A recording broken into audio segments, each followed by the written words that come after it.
Wallace. Another deadly attack in London. Britain's Prime Minister condemns an evil ideology.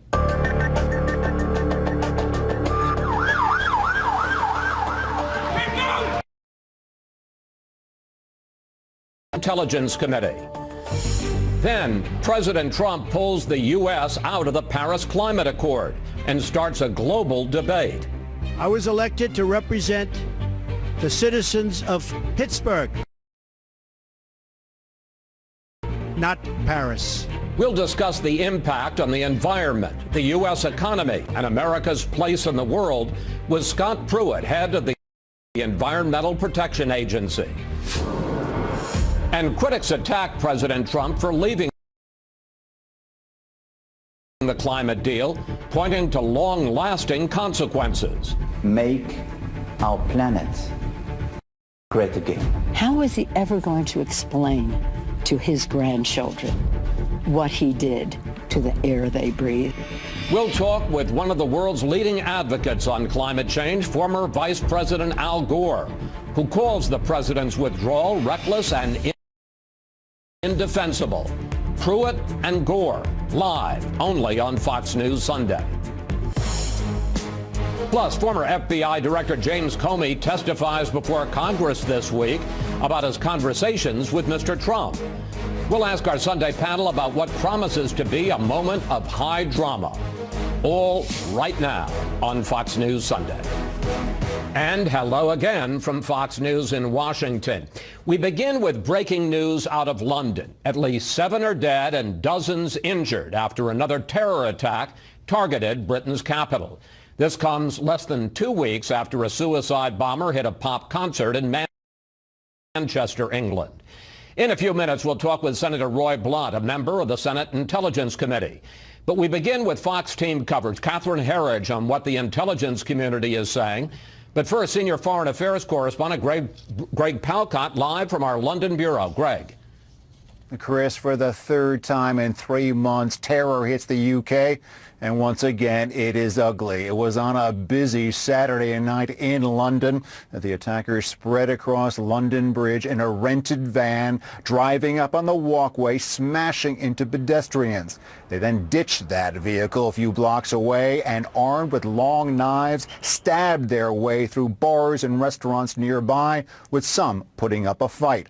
All told, at least 7 people were killed, 48 injured, many critically, including an off-duty police officer, along with British citizens from France, Australia, and elsewhere were targeted. No word yet on whether any Americans were involved. Now, police caught up with the attackers just 8 minutes later, shooting dead all 3. At least one had a beard, camouflage pants, and a fake suicide vest. When one attacked, he reportedly screamed out, "Praise to Allah," the Arabic word for God. Here is what UK Prime Minister Theresa May had to say today. As a country, our response must be, as it has always been, when we have been confronted by violence. We must come together, we must pull together, and united, we will take on and defeat our enemies. Police now say they have arrested 12 people following raids in eastern London, said to be the home of one of the attackers. It is a sign that authorities might be on the trail of jihadis. Police also doing a thorough forensic search of the entire terror site. But what is next? Prime Minister Theresa May also said today, terror breeds terror. Chris. Greg Palcott reporting from London. Greg, thanks for that. Now let's bring in Chief Intelligence Correspondent Catherine Herridge with the latest on who was behind the attack. Catherine. Chris, no group is claiming responsibility this morning, but within minutes of the attack, a senior ISIS-affiliated social media account pushed out slick propaganda on using vehicles as weapons, threatening more violence. It's not clear whether the ISIS posts were opportunistic or the terror group played a role. This morning, U.S. and UK intelligence are focused on the suspects and whether they acted alone or had a terror network behind them. British security sources reporting that very early indications suggest the attack may have been pulled together at short notice. With the rising homegrown threat, British police are trained to quickly neutralize suspects, as they did last night. That vehicle continued to drive from London Bridge to Borough Market. The suspects then left the vehicle and a number of people were stabbed. The suspects were shot dead by armed officers. Homeland Security is saying that at this time they have no information to indicate a specific credible threat to the United States. But Secretary Kelly told Fox last night he worries we are, quote, right around the corner from having a similar attack, but for the efforts of DHS and law enforcement agencies. President Trump was briefed last night and spoke with the British Prime Minister, expressing his condolences and praising the heroic response of London police and first responders. The president also seeming to make a political point that the attack bolstered his travel ban. "We need to be smart, vigilant, and tough," he tweeted. "We need the courts to give us back our rights. We need the travel ban as an extra level of safety." Questions are being raised this morning about a possible intelligence failure after the British government recently lowered the threat level, Chris. Catherine, thank you. You're welcome. Joining me now, Roy Blunt, a member of the Senate Intelligence Committee. Senator, welcome back. Good to be with you. What can you add to what we just heard from Catherine Herridge? Well, I think what we're seeing here is just such a broad band of potential attacks. We hear from our own intelligence community and have for years now more threats from more directions than ever before. You see the terrible Manchester bombing, those young people, mostly young women, young girls, with a fairly sophisticated bomb based on published reports on that. These guys have a van and kitchen knives. We think other groups are looking at more advanced kinds of attacks, and so clearly this is from all directions. ISIS tends to take credit for the things that you can steal a truck, get your van, drive in a car, terrorize people with very little planning or backup. Other groups, we believe, are looking at other things, and we are constantly have to be vigilant. And I think Secretary Kelly is right when he says that only because we have been fortunate and worked hard to prevent this have we not had these kind of attacks here. I want to play a clip from British Prime Minister May today. Here it is. While the recent attacks are not connected by common networks, they are connected in one important sense. They are bound together by the single evil ideology of Islamist extremism. Any explanation as to why we have now seen 3 fatal terror attacks in Britain in less than 3 months? I don't know if there's any real explanation for that, but in Paris and London, in Western Europe generally, you've got people who came there to do jobs that were allowed to stay in enclaves, never became part of the society. You see the second generation of those families often turning to what the Prime Minister mentioned. We need to say it. We need to talk about it. Our friends who are Muslim need to admit that this extreme sense of Islam that results in these attacks has to be called for what it is, and we have to try to do what we can to intervene. Do we have, I've heard the argument that because we're beginning to roll back ISIS in the so-called caliphate in Iraq, in Syria, that there's an increased emphasis on attacks, these kind of low technology attacks in the West. Do you think our success in one place is creating more of a threat? I think it can. And, somebody made the observation not long ago that sometimes countries implode. Syria seems to have exploded. That as things change in Syria, people have access to Europe in ways that you would otherwise want to try to do something about. There's no way to do background checks on people that come in from communities that no longer exist, jobs that were jobs months or years ago. And so I think we do see that. And, like so many of the things that have happened in Northern Africa, what people initially thought would be the result turned out to be just the opposite. As a member of the Senate Intelligence Committee, any indication of an increased terror threat here in the U.S.? I think the terror threat is real.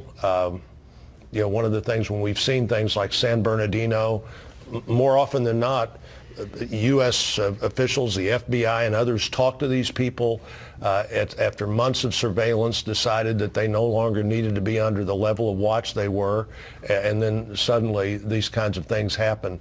I do think, again, that you've got some groups that are looking at a big play, like taking down an airliner. You've got others who need very little support, very little planning, and can do incredible damage, which is actually, in many ways, almost more of a terrorism, because you go anywhere, do anything, you wonder what could happen at any moment. It could happen London here. Bridge on a Saturday night. London Bridge, the Westminster Bridge, the concert, yeah. all of these things are true terror targets. They're not. It's not like going after the U.S. Embassy. Right.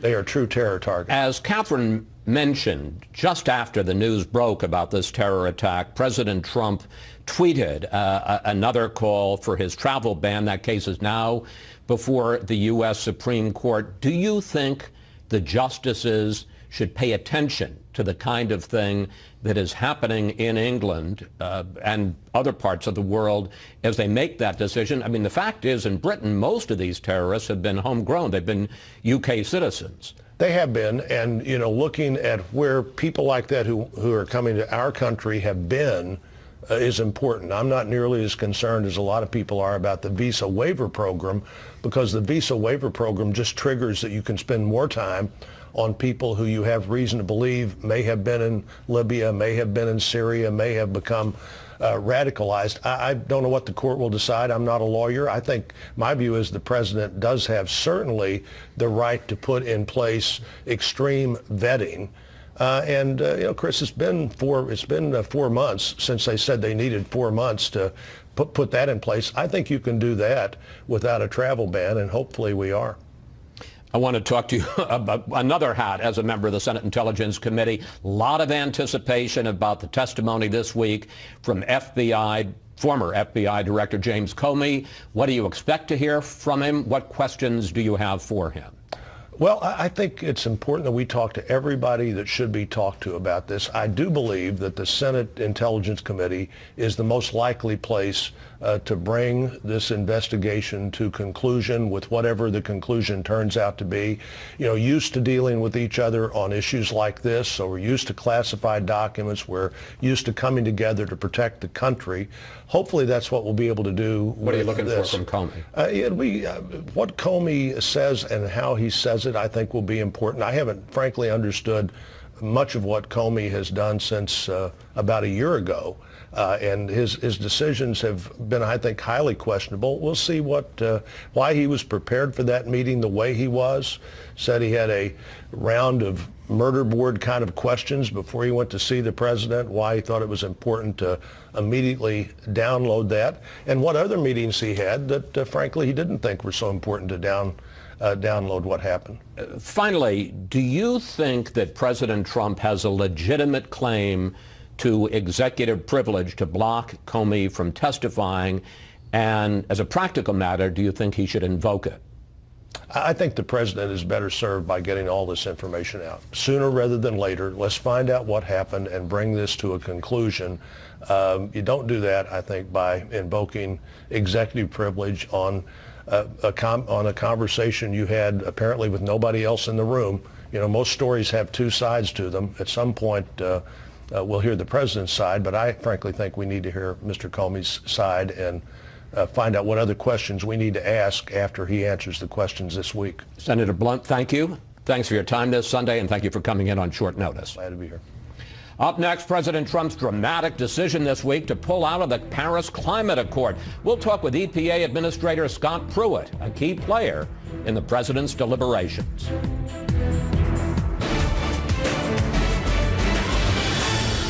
A look outside the Beltway at Pittsburgh. The president said he's looking out for residents of the former steel town in pulling out of the Paris climate deal. International leaders, business executives, and people around the world are still reacting to President Trump's decision this week. In a few minutes, we'll talk with former Vice President Al Gore, a leading advocate on climate change. But joining me now is Scott Pruitt, Mr. Trump's administrator for the Environmental Protection Agency, and a key player in the president's decision. Mr. Pruitt, welcome back to Fox News Sunday. Good morning, Chris. I want to start with a question that you were asked repeatedly on Friday. Here it is. Yes or no, does the president believe that climate change is real and a threat to the United States? Does the president believe today that climate change is a hoax? What's interesting about all the discussions we had through the last several weeks have been focused on one singular issue. Is Paris good or not for this country? Let me get this straight.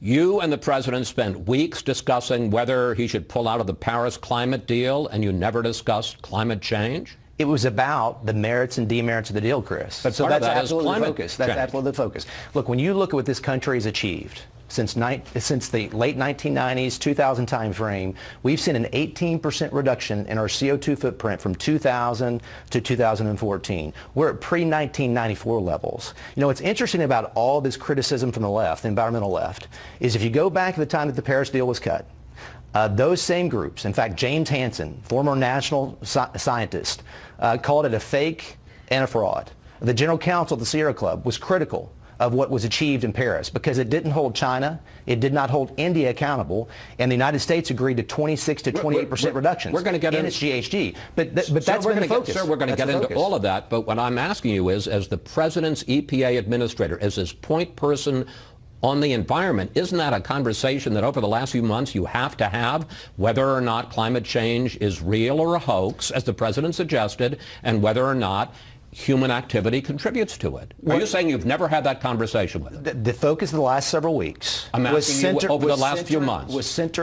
on the merits and demerits of the Paris Agreement. Have you ever had a conversation on climate change? The president said actually back during the campaign that climate change occurs. I said during my confirmation process that climate change is occurring, that human activity contributes to it. He's also said it was a hoax. Well, Chris, the point here, and to your question, this is something over the last several weeks. The president has received much information about the impact on jobs and also the impact on the environment. You know, we have nothing to be apologetic about as a country with respect to what we've done in reducing our CO2 footprint. I don't want to be a dead horse here, but you're not going to tell me whether or not the president believes climate change is a hoax and whether or not human activity. It's a simple question. The president has indicated that climate changes. It's always changing. I've indicated the same. Well, that's just what's important, Chris, here, what's important is what the president did on Thursday was put America first and say to the United States and say to the world that we're going to remain engaged, but we're also going to make sure that as we remain engaged, we put America's interests first. As you pointed out, the president justified pulling out of the Paris deal largely on economic terms. Here he is. The American family will suffer the consequences in the form of lost jobs and a very diminished quality of life. But the study that the president cited was funded by two groups that are dramatically opposed to environmental regulation, and the study itself acknowledges it does, this is a quote from the study, it does not take into account potential benefits from avoided emissions. The study results are not a benefit-cost analysis of climate change. Well, there were several. The administrator, it is a worst-case scenario. There's several studies that were actually published in response to Paris. NERA, the Heritage Study, the Global Policy Publication. He specifically quoted NERA. There were several that were sourced aspects as far as his speech. And what we know from the Paris Agreement, objectively, is that it was a $2.5 trillion contraction to our economy over 10 years. What we do know is it impacted up to 400,000 jobs in this country. What we do know is it impacted both the manufacturing base and energy sector jobs. You know, since the fourth quarter of 2016, Chris, we've had almost 50,000 jobs created in the mining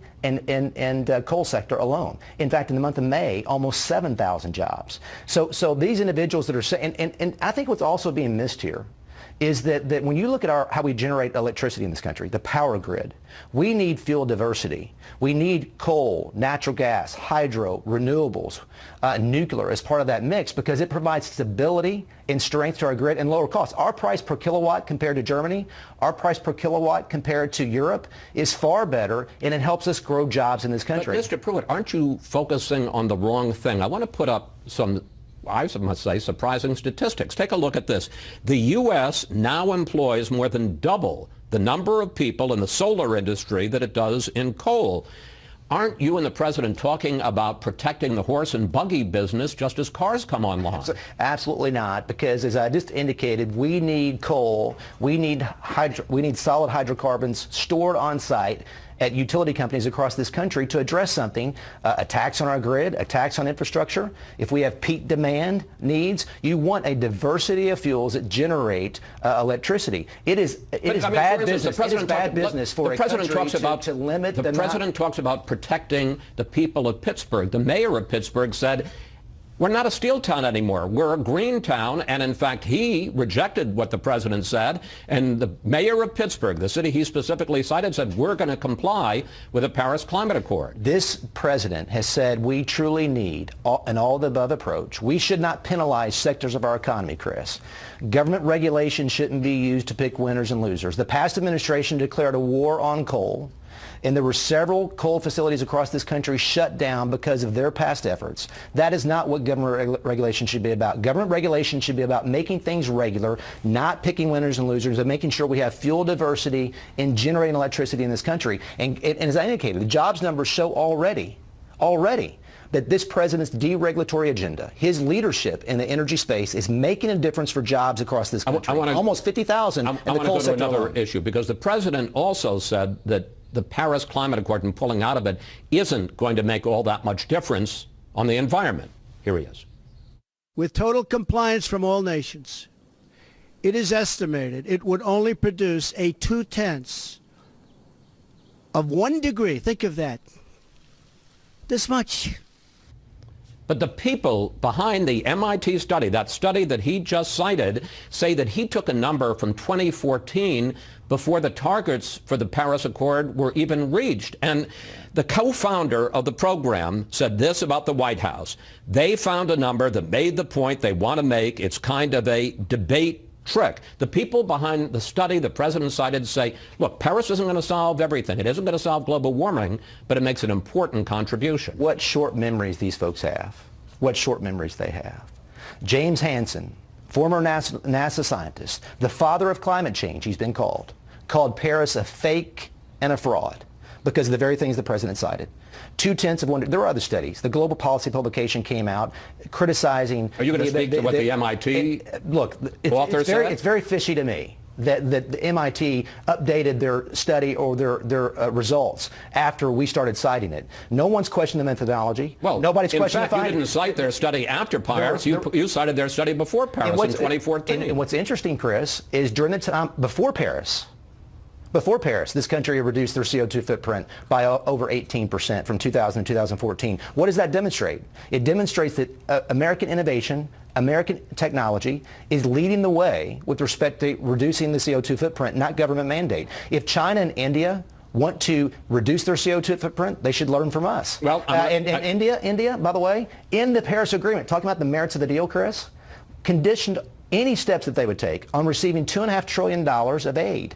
China agreed to take no steps until the year 2030. But wait. They're the largest polluters in the world. Let me pick up on that because you've taken me exactly where I wanted to go. Yes, this is working together. The president had one more big complaint about Paris, and he said that it treats the U.S. unfairly. China will be allowed to build hundreds of additional coal plants. So we can't build the plants, but they can, according to this agreement. India will be allowed to double its coal production by 2020. But here again, sir, the reality is different. It's very different from what the president said. China has canceled plans for more than 100 coal plants and promises 20% of its energy consumption will be green by 2030. India has pledged 40% of its energy will be renewable by 2030 and is set to pass Japan this year as the world's third largest market for solar power. So it may not mandate it in the Paris Agreement, but in fact, China and India are going green already. You know, what's interesting, one of the key words that was up on the screen was plants.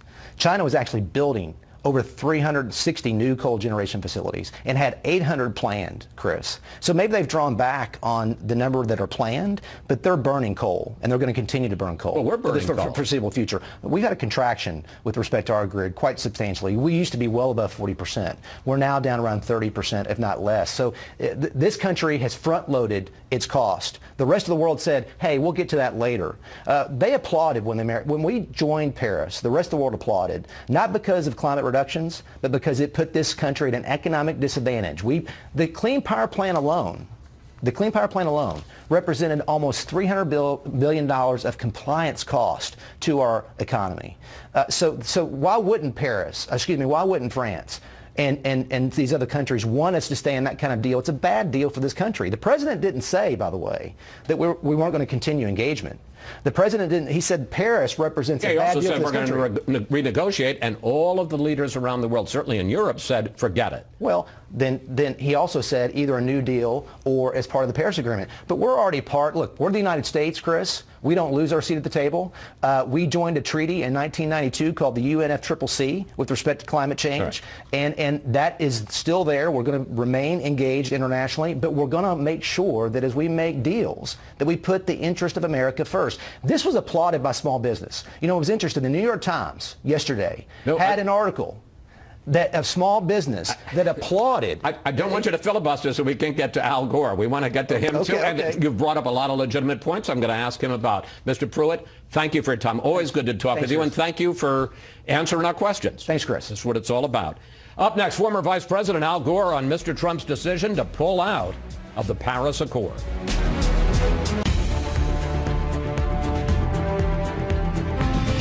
Former Vice President Al Gore's breakthrough documentary, An Inconvenient Truth, brought the topic of climate change to the forefront. Not surprisingly, he is one of the sharpest critics of Mr. Trump's decision this week. We welcome him for what we believe is his first appearance on Fox News since the 2000 campaign. Mr. Vice President, good to have you back. Great to be back, Chris. Thank you for inviting me. Before we get to climate change, I want to ask you about this terrible attack in London. How do we stop these attacks on the West? And is President Trump's travel ban part of the answer? Well, most of the attacks, both in England and here in the United States, have been by homegrown terrorists. And of course, the courts will deal with the travel ban. They've already been struck down. We'll see what the Supreme Court does. This scourge of terrorism, we have to defeat it, but we have to defeat it not only with force of arms, but with the force of our values. And I truly believe that giving people around the world a sense that the world's got our act together and we're going to move forward to a bright future is one of the important tasks at hand. Let's turn to the subject at hand. You met with President-elect Trump during the transition to discuss climate change, and afterwards you said this. I had a lengthy and very productive session with the President-elect. It was a sincere search for areas of common ground. You also talked with Mr. Trump, we're told, last month about staying in the Paris climate deal. Did you misjudge the president? Well, I've kept my communications with him confidential. I think that's the right way to handle it, but none of it would surprise you. I did my best to persuade him it was in our country's best interest to stay in the Paris Agreement. I thought there was a chance that he would do that. I'm sorry that he made the other decision. How do you explain it? Well, you'd have to ask him for the explanation. It makes no sense to me. I think that it was a reckless decision, an indefensible decision. I think it undermines our nation's standing in the world and isolates us and threatens to harm humanity's ability to solve this crisis in time. But make no mistake about it, this country is going to continue to solve the climate crisis. Governors like Jerry Brown and Andrew Cuomo, Jay Inslee, many others, mayors, Mike Bloomberg's doing a great job rallying mayors around the country. We are going to continue reducing emissions. Atlanta just decided to go 100% renewable, and there are many, many others. Let's talk, and you heard me challenge Scott Pruitt. I'm going to challenge you. Let's talk about some of the concerns that people have about Paris. President Trump talked about one. It includes yet another scheme to redistribute wealth out of the United States through the so-called Green Climate Fund. Nice name. Under the Paris Accord, 37 developed countries agreed to provide $100 billion to developing countries. Why is that fair? Well, you know, when the Marshall Plan was launched by the United States after World War II, it ended up benefiting us tremendously, as well as making the world a better place. We would be 11th on the list of nations per capita in helping the country to meet this climate challenge. And by the way, one of the opportunities for us is to export our products and create more jobs here. You showed some jobs in the solar industry earlier. Solar jobs are now growing 17 times faster than other jobs. It's the brightest spot. If we get out there in the economy, if we get out there and help to lead this sustainability revolution, it benefits our economy. But here's the problem I think a lot of people have. Countries like the U.S., which have been developing an industrial economy since the 19th century, the argument is that somehow we owe something to countries that didn't. Well, it's a global challenge, and the world community as a whole has to face up to it. This administration has said there's no such thing as a global community. Actually, there is, because we, as a civilization, are putting 110 million tons of heat-trapping global warming pollution up into the sky every day as if it's an open sewer. You know, the climate crisis is real, Chris. I'm sure you know that. President Trump won't say whether he believes it's real or not, but it is real. And you don't have to rely on the virtually unanimous opinion of the scientific community anymore. Mother Nature is telling us. Every night on the TV news now is like a nature hike through the book of Revelation. People are noticing this, these downpours and historic floods. We've had 11 once-in-a-thousand-year downpours in the U.S. just in the last 10 years. We've got these wildfires that become mega fires now. We've got 70% of Florida is in drought today. Missouri declared an emergency just a couple of days ago because of another one of these, and they keep on coming. But let me pick up on that, because let's say that we agree, and you know a lot of people don't, some people don't, some people that watch Fox News don't. Even if you believe in greenhouse gas and climate change, there's some questions about how effective the Paris Accord is in dealing with it. Here's what EPA Administrator Scott Pruitt said on Friday about the effectiveness of the U.S. target, which is to reduce our greenhouse gas emissions by a quarter under 2005 levels. Here he is.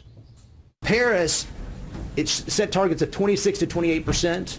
With the entire agenda of the previous administration, we still fell 40% short of those targets. It was a failed deal to begin with. You would agree that even if all 195 nations, now 194, met their targets, it still wouldn't solve the problem. That is correct. However, it sends a very powerful signal to business and industry and civil society and countries around the world. And since the Paris Agreement was reached, look at what has happened. You talked about China earlier. China has now reduced its emissions 4 years in a row. It's reduced its coal burning 3 years in a row. India is now in the midst of a massive shift from coal to solar. Unbelievably, India just announced 2 weeks ago that within 13 years, 100% of their automobiles are going to have to be electric vehicles. We're seeing this in this country as well. I went to one of the most conservative Republican cities in America, Georgetown, Texas, in an oil state. They have just completed the transition to 100% renewable energy. But that's part of the argument, Mr. Vice President, and it's a philosophical argument. Do you need government regulation, or will the economy, will the market work? And we took the case of solar, which is now double, pretty astonishing. Yeah. Well, actually, we've got some stats here, so we'll do it. Greenhouse gas emissions already declined 12% below 2005 levels. Between 2004 and 2015, investment in clean energy rose from $10 billion to $56 billion, and as we point out now, twice as many jobs in solar as in coal. Isn't the country, isn't the world going green on its own? Does it need this government, this international regulation? The answer is yes and yes. We're in the midst of a sustainability revolution that has the magnitude of the Industrial Revolution, but the speed of the digital revolution. But yes, we still need good policies because we have to move faster. We're in a race against time here. We're seeing very encouraging changes, but we have to change faster. The late economist Rudy Dornbush, I'm sure you knew him, he once said, things take longer to happen than you think they will, and then they happen much faster than you thought they could. And the Paris Agreement was a successful effort to send the signal, this train is leaving the station, everybody on board. The U.S. should be on board. States and cities and businesses and civil society leaders are on board. If we had the president on board and good policy, we could move even faster. I fact-checked Mr. Pruitt. I'm going to fact-check you. Okay. After your movie An Inconvenient Truth came out in 2006, you made the following comments as part of your publicity for the movie. You said, unless we took, quote, drastic measures, the world would reach a point of no return within 10 years, and you called it a true planetary emergency. We're 11 years later. No. Weren't you wrong? Well, we have seen a decline in emissions for the on a global basis. For the first time, they've stabilized and started to decline. So some of the responses of the last 10 years have helped. But unfortunately and regrettably, a lot of serious damage has been done. Greenland, for example, is losing 1 cubic kilometer of ice every single day. I went down to Miami and saw fish from the ocean swimming in the streets on a sunny day. The same thing was true in Honolulu just 2 days ago, just from high tides because of the sea level rise now. We are going to suffer some of these consequences, but we can limit and avoid the most catastrophic consequences if we accelerate the pace of change that's now beginning. Mr. Vice President, we should point out you have a sequel coming up called An Inconvenient Sequel in July, and I understand that you're going to have to rewrite the ending because of the decision the President was just made. The directors, Bonnie Cohen and John Schenck, are putting a new segment at the very end of the movie, and I think that's appropriate. Thank you. Thanks for joining us. Let's not wait another 17 years. Deal. Okay. Up next, we'll bring in our Sunday group to discuss a moment of high drama this week when former FBI Director James Comey testifies before the Senate Intelligence Committee. Plus, what would you like to ask the panel about what we can expect to learn from Comey? Just go to Facebook or Twitter at Fox News Sunday, and we may use your question on the air. 5-9. White House going to invoke executive privilege to prevent James Comey from testifying before the Senate Intelligence Panel next week. The date for that hearing was just set. I have not spoken to counsel yet. I don't know how they're going to respond. White House Press Secretary Sean Spicer not answering whether the White House will try to block the former FBI director from talking to Congress on Thursday. And it's time now for our Sunday group, Fox News senior political analyst Brit Hume, columnist for The Hill, Juan Williams, Julie Pace, who covers the White House for the Associated Press, and Jason Riley from the Wall Street Journal. Well, Julie, as we say, the White House refuses to say, but the New York Times is reporting over the weekend that the president is unlikely to invoke executive privilege to block Comey from testifying. One, because it would be a PR disaster, and two, because his legal case is kind of weak. Question, what are you hearing from your sources? Well, as recently as this morning, what I've heard is that the president is leaning toward not invoking executive privilege for Comey's testimony, but this is still an open decision. This is something that is going to be discussed in the coming days. And as we all know, with this president, it's not a final decision until it really comes. Why are they fooling around with this? I think there are a couple reasons. I think one, it actually is a discussion because they are worried about what Comey could potentially say, but they also recognize that if you do invoke executive privilege, just the optics of that makes it look like you're hiding something, makes it look like whatever Comey might say is going to be problematic for the president. They think they have a little bit of a wiggle room here. I think if they don't invoke executive privilege and Comey does say something that is damaging to the president, what you're going to hear administration officials point out is that in previous testimony that Comey has done on Capitol Hill, the FBI has had to correct it, that there have been questions about things that he said. I think that's the argument that they're going to be starting to make. But again, leaning toward no, still an open discussion. We asked you for questions for the panel, and we got a bunch on just this issue. Here's one we got on Twitter from Hate Dirty Politics. Why did he, Comey, wait so long to come out and say he was threatened by POTUS? Why after he was fired? And is this revenge for being fired? Jason, I have to say, a lot of our viewers are asking, why didn't Comey either resign or blow the whistle as soon as he believed the president was somehow trying to impede his investigation? It's an excellent question. Instead, he simply took some notes and shared them with a few people. But if he really thought that Trump had engaged in obstruction of justice, I think he had a duty to come forward and report that to higher officials in the Justice Department and certainly go public with it. He didn't do that, which suggests to me that he didn't think what Trump did really amounted to obstruction of justice, right? Remember this, Chris, about obstruction of justice. It has to be an impeding an investigation in a corrupt way, which is to say for political reasons or some other illegitimate reason.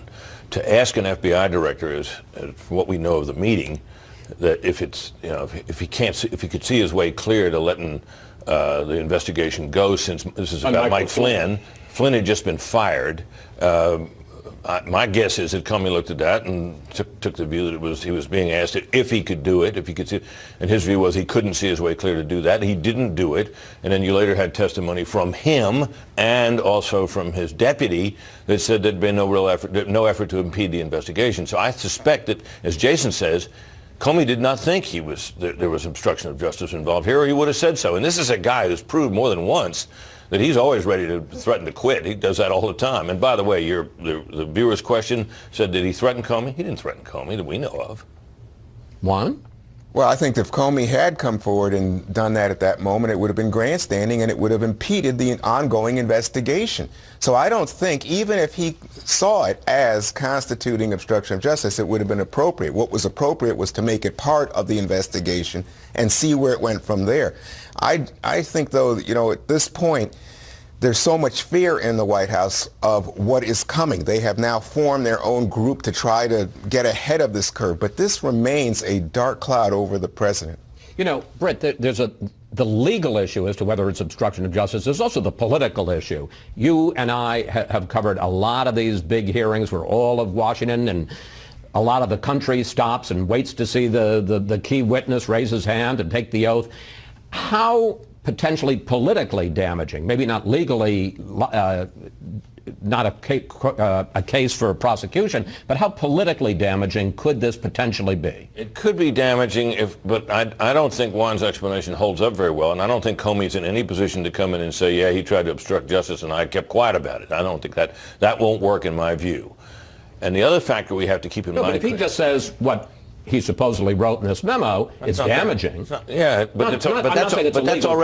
that's already out there. Whatever damage has been done on that it might be reinforced for a couple of days, but that doesn't really change the atmosphere or move the ball very much. And remember this, Chris.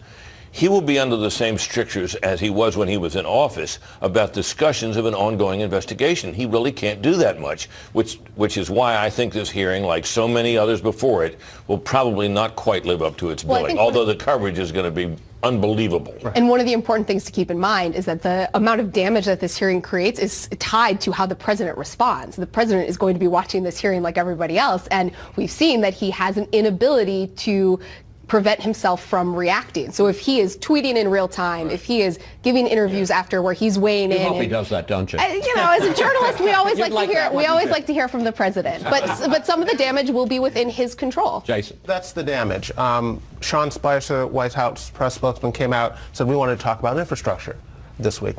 How much are we going to be talking about infrastructure with this hearing going on this week? That's the political damage. It keeps this in the news, and instead of being focused on advancing an agenda on whether it's infrastructure or health care reform or tax reform, we're talking about the drip, drip, drip from this investigation. You know, Bob Mueller would not be a special counsel in this deal if we didn't have word of just this kind of interaction between Comey and the president and the pressure on Jeff Sessions. I don't think we have any way of knowing if that's true. I think that's Remember, true. Juan, this is primarily and has always been described as a counterintelligence investigation. Correct. To get to the bottom of what the Russians tried to do to hack the election. And of course, as a part of that, but just a part, was the question of whether there had been collusion between the Trump campaign and the Russians. So that's a piece of it, but it's not the main thrust of it necessarily. But it is, and it has tremendous political damage, tremendous collateral damage for the president. And the reason we're discussing obstruction of justice and whether or not it would have been